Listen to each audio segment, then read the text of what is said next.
Hey, my people, I'm back again. Another Monday, another McKinnen Monday. Again, don't forget to like and subscribe. Leave a comment. Let me know what you think. Opinions are welcome. I'd love to hear from you guys. We can interact a little bit. Today, we're covering chapter 5 of the McKinnen Mondays. And the book is progressing, and there are things that are happening at multiple facets. If you've already read, you already know.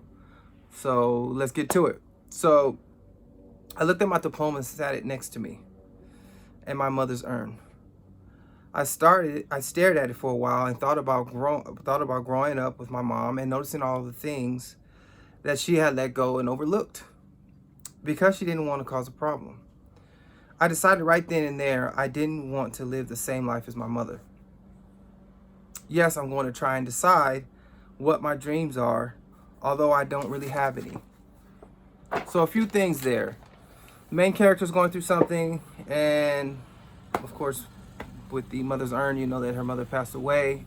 Again, go ahead and purchase the McKinnens. You can find out what happened to her mother.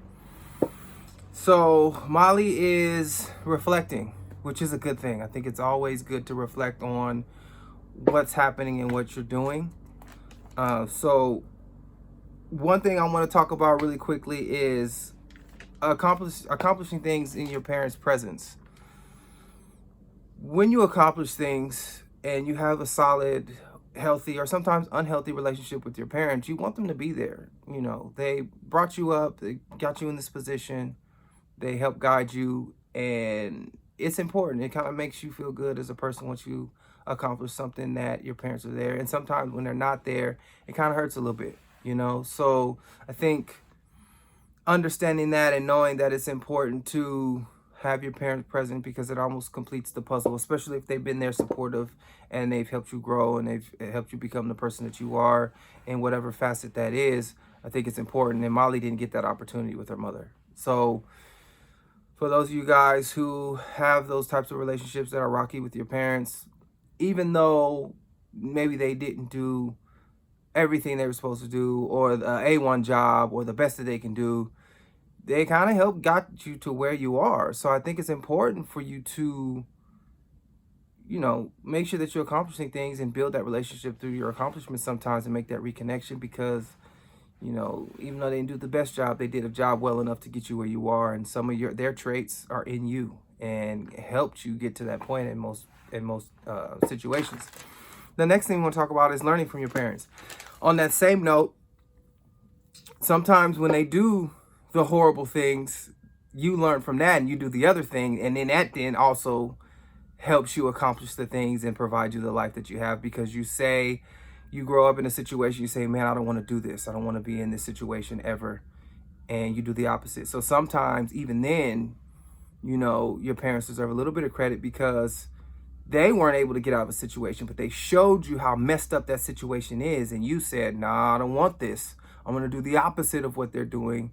And it puts you in that position and sets you on that path of success or happiness or accomplishment or whatever, what have you. So it's important to look at it from both angles, and have them present, because whether you like it or not, healthy relationship, unhealthy relationship with your parents, they help guide you. Now, unless you have that extreme circumstance where your parents put you up for adoption as an infant, then maybe their traits or something in them, but that's an extreme circumstance. I'm referring to those who grew up with their parents in some form or fashion for a set amount of years, whether they guided you in the right direction or showed you examples of things not to do to help guide you in that direction. They played a part either way.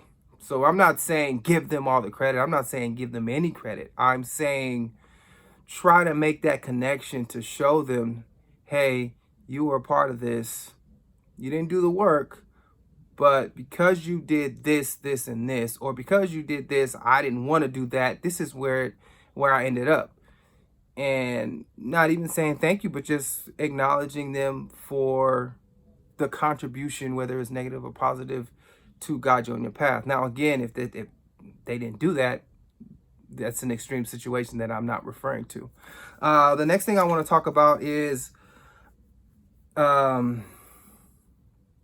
making sure that you have a better life than your parents. Most parents, most healthy, great parents want you to do better than them. There are so many times where I hear in the classroom with students, they don't say that, but you kind of hear the language with their parents and them, and they kind of tell you what their parents are saying. And it almost, it hurts me because it sounds like their parents don't want their children to be better than them. There's a sense of envy or jealousy because they have a better life than they had. And I think that's horrible.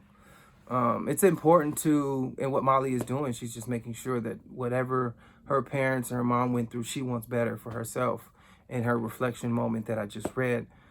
But it's important. You want to be better than your parents. It sends off a good message to your kids or your offspring or to yourself.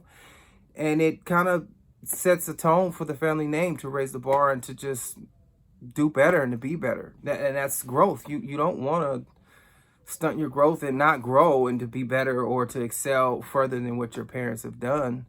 You know, most parents want you to do and be better and to excel. And I think those things are important, and those are good talking points in a class, in a high school English classroom. Hint, hint. That's kind of what I've been looking for, and I kind of allude to at the end of McKinnen Mondays today. And the last one, or the last two, having goals and dreams.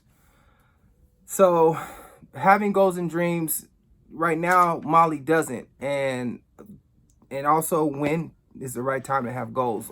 In my suggestion, in my opinion, having goals doesn't have an age. What I would say is your goal should be aligned with whatever your passion is. Whatever you love to do, your goals should be aligned with that. And then you should surround your friends and your family, those to support you and to help push you. That's what you want to surround yourself with. I think once you find your goals and you find out what your niche is, you find out what your passion is, you can then find your friends. You can then find the family members who are going to support you, and then you could just go. And then at moments and times where it seems hard or it's tiring or you're exhausted or you're ready to quit, those are the lifelines that you want to go to. So is there a time limit on your goals? No. You got professional athletes who say they want to be professional football, basketball, baseball, hockey players since they were 7, 6, 5 kids, you know?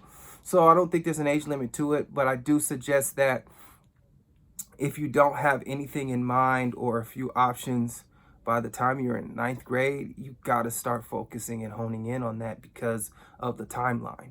You get ahead, you figure out, oh, I love to do this thing. I'm going to start studying and reading and immersing myself in this thing, 9th grade, 8th grade, 9th grade. Then you start progressing. Then you know what colleges to go to. Then you start gearing your classes towards that. Then you start excelling in electives and extracurricular activities towards that thing. Then when you graduate high school, you know which school you want to go to, because ideally you look at the requirements in sophomore, junior year, you align yourself with those requirements, you start to apply. Boom, you get to the school, one of the top 3 schools of your choice that specialize in your passion. Now you're on that track. Then you get to college, you get to network with that passion and what the things that you want to do and how you want to live your life.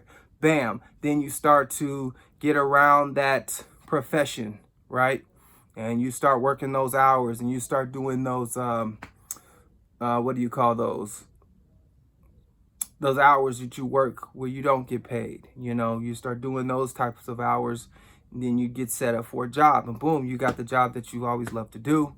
You get to do what you love to do every day and get paid for it. And ideally, so what I tell my students, if you love to do it, you're going to gradually grow and get better at it. You're going to be an expert. You're going to be the best. And what comes with that in most cases is that monetary boost. You get more money for that. So getting ready to wrap up chapter 5.